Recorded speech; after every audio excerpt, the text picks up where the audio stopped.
अस्सलाम वालेकुम वरहमतुल्लाहि वबरकातुहू। आज हम बात करेंगे कि ज़कात कितने अरसे बाद दी जाएगी।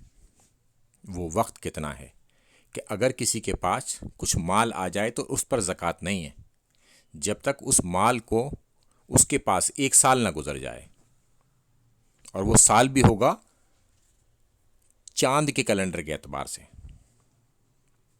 चांद के साल के हिसाब से 1 साल गुजर जाएगा तब ज़कात लगेगी।